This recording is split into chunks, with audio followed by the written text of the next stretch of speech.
Hello everyone, welcome to study glows. मेरा नाम है प्रशांत मिश्रा और आज हम लोग देखेंगे इंडिया के जीडीपी कॉन्ट्रैक्शन के बारे में, जो कि 2020-2021 में हुआ। इंडिया की जीडीपी जो है वो 7.3% से कॉन्ट्रैक्ट कर गई है, मतलब डिक्रीज कर गई है। ठीक है, तो ये इंफॉर्मेशन कैसे मिला इंडिया के जीडीपी कॉन्ट्रैक्ट होने का? तो गवर्नमेंट ऑफ इंडिया ने लेटेस्ट एस्टिमेट निकाला है, जिसके अकॉर्डिंग मार्च 2021 तक, जो कि हमारा फाइनेंशियल ईयर क्लोज होता है, तब तक लास्ट ईयर से हमारी जो जीडीपी है वो 7.3% क्या हो गई है, कॉन्ट्रैक्ट हो गई है। ठीक है, हम एक दूसरा डेटा देखते हैं। 1990 से जब एलपीजी रिफॉर्म्स हुए, जिसको हम liberalisation, privatisation and globalisation reforms कहते हैं, उसके बाद से ऑन एन एवरेज 7% का ग्रोथ हर साल मिलता था जीडीपी में। बट इस साल क्या हुआ, इस साल 7.3% का कॉन्ट्रैक्शन आ गया।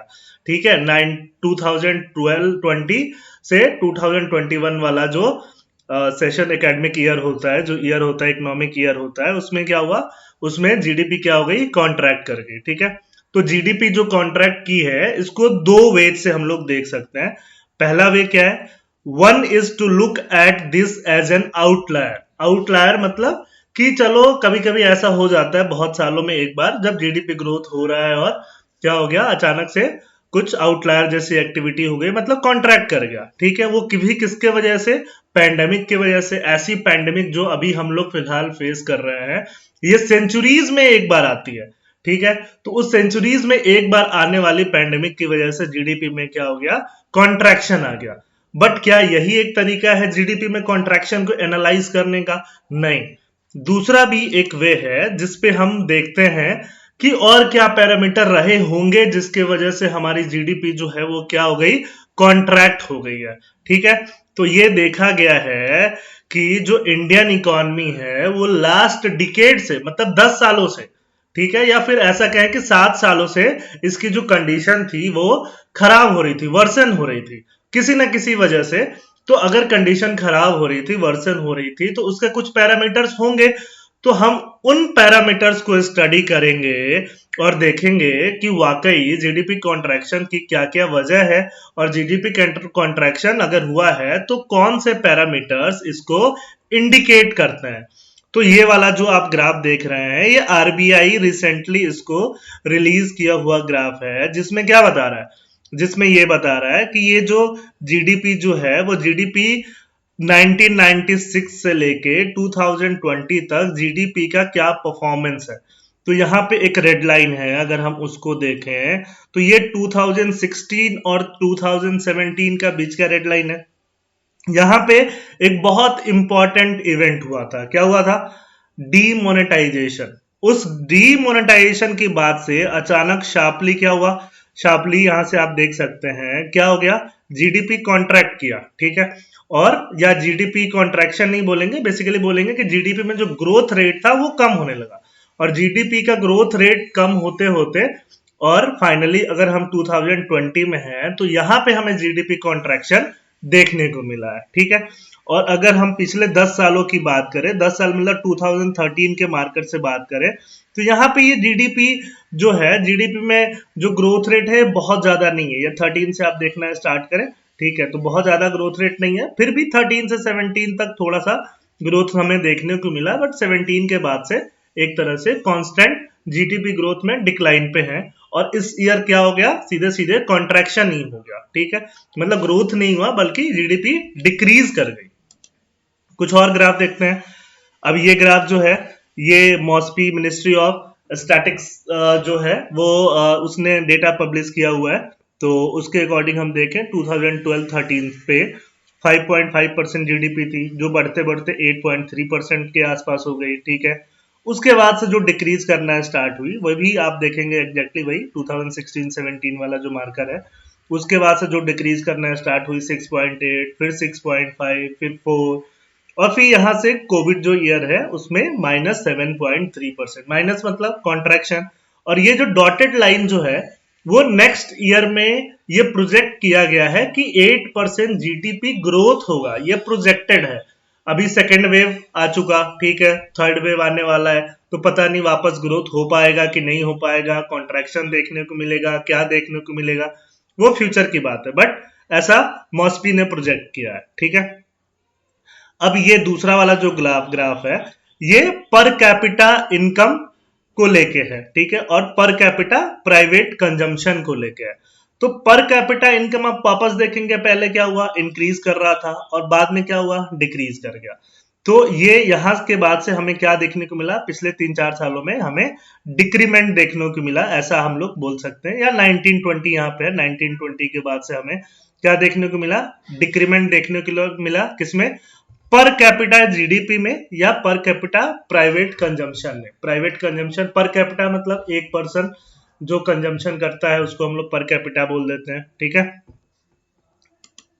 आगे देखते हैं। अब आगे ये है कि इंडिया की जो जीडीपी है वो पर कैपिटा 2016-17 में जितनी थी उतनी वापस हो गई है, मतलब 16-17 से बड़ी होगी और कुछ पॉइंट बढ़ के वापस क्या हो गया, यहाँ पे देखिए 2016-17 से बढ़ी और बढ़ के वापस क्या हो गया, कम होके 16-17 वाली वैल्यू का क्या हो गया, बराबर हो गया। और कुछ टाइम पहले हमने देखा ही है कि बांग्लादेश क्या कर गया, ओवरटेक कर गया इंडिया को, किस में, पर कैपिटा जीडीपी टर्म्स में बांग्लादेश क्या कर गया, ओवरकम कर गया, ठीक है, आगे निकल गया, ओवरटेक कर गया, इंडिया से आगे निकल गया। और कुछ पैरामीटर्स होते हैं इकोनॉमी को देखने के लिए, जिसमें से एक क्या है, अनएम्प्लॉयमेंट है। तो अनएम्प्लॉयमेंट का भी 2017-18 में गवर्नमेंट डेटा, गवर्नमेंट सर्वेस के अकॉर्डिंग 45 ईयर्स में सबसे हाईएस्ट पीक पे अनएम्प्लॉयमेंट था, ठीक है। ये वही ईयर था जब क्या हुआ था, डीमोनेटाइजेशन हुआ था और क्या हुआ था, इंट्रोडक्शन ऑफ जीएसटी हुआ था, जीएसटी नया नया इंट्रोड्यूस हुआ था। तो वो जो टीथिंग प्रॉब्लम्स होती हैं किसी भी पॉलिसी के इम्प्लीमेंटेशन के टाइम, वो भी तभी थे, और डीमोनेटाइजेशन क्लब करके अनएम्प्लॉयमेंट की रेट जो थी वो क्या हो गई थी, बहुत ज्यादा हाई हो गई थी। 2019 में एक और न्यूज आया कि 2012 से 2018 के बीच 9 मिलियन मतलब 90 लाख लोगों ने एम्प्लॉयमेंट खो दिया। ये इंडिपेंडेंट इंडियन हिस्ट्री के बाद से ये पहला ऐसा टाइम था, पहला ऐसा इंस्टेंस था जब क्या हुआ, total number of employed people की संख्या क्या हो गई, डिक्रीज कर गई 90 लाख ऑफ अप्रॉक्स 1 करोड़ से, ठीक है। तो ये भी ये दिखा रहा है कि अनएम्प्लॉयमेंट कैसे राइज कर रहा था है इंडिया में। एक और data unemployment rate near about 2-3% के आसपास रहता है, बट अभी क्या है, कोविड-19 या उसके पहले क्या है, 6-7% के आसपास रह रहा है, जिससे सीधे सीधे दिख रहा है कि इकोनॉमी की जो कंडीशन पहले से ही अच्छी नहीं थी, और ये पहले से अच्छी नहीं थी और कोविड-19 ने क्या कर दिया, इसको और वर्स कर दिया। ये कोविड-19 के पहले का डेटा है जो 6-7% के आसपास रह रहा था, वो और मैटर क्या हो गया, कोविड-19 ने वर्स किया है, ठीक है। आगे देखते हैं। इन्फ्लेशन जो है लास्ट क्वार्टर ऑफ 2019 के बाद से लगातार बढ़ रहा है, ठीक है। तो लगातार कैसे बढ़ रहा है, अब लास्ट ईयर जैसे लॉकडाउन हुआ, लॉकडाउन होने से क्या हो गया, डिमांड कम हो गए, आपके नेसेसरी गुड्स जो भी हैं उसके अलावा बाकी चीजों की डिमांड क्या हुई, कम हुई। बट डिमांड कम होने के बाद भी जो इन्फ्लेशन था वो कम नहीं हुआ। तो इससे आप खुद अंदाजा लगा सकते हैं कि इन्फ्लेशन का जो सर्ज है वो कितना वर्सन हो रहा है, ठीक है, इन सब सिचुएशंस के बाद भी। India was one of few countries among comparable advanced and emerging market economies that has witnessed inflation trending consistently above or near the RBI's threshold since late 2019. Late 2019 के बाद से इंडिया बड़े इमर्जिंग मार्केट्स में से एक ऐसी market है, एक ऐसी इकोनॉमी है जिसमें लगातार इन्फ्लेशन देखा गया है।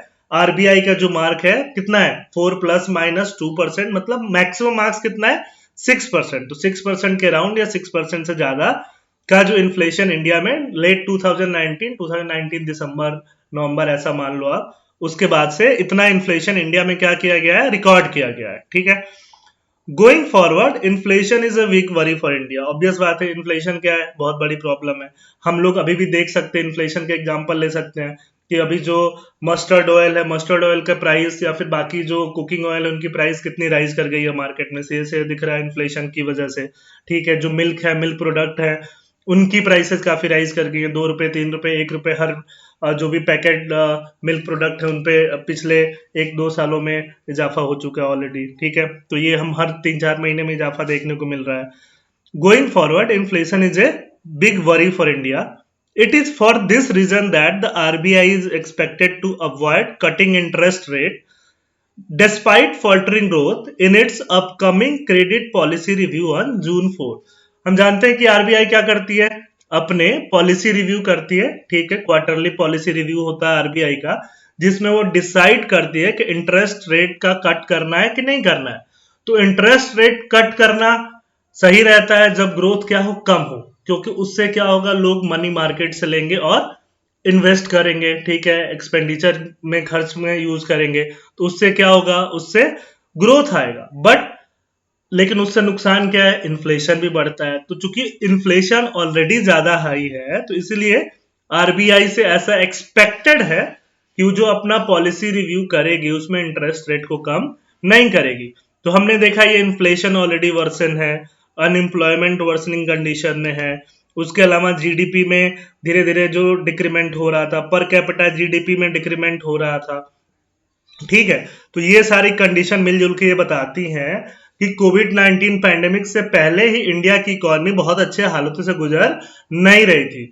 बस क्या हुआ, इंडिया की इकोनॉमी कोविड-19 की वजह से और ज्यादा प्रॉब्लम में आ गई और सीधे सीधे हमें कितना कॉन्ट्रैक्शन देखना पड़ा, -7.3% का। ठीक है, तो आज के वीडियो में बस इतना ही।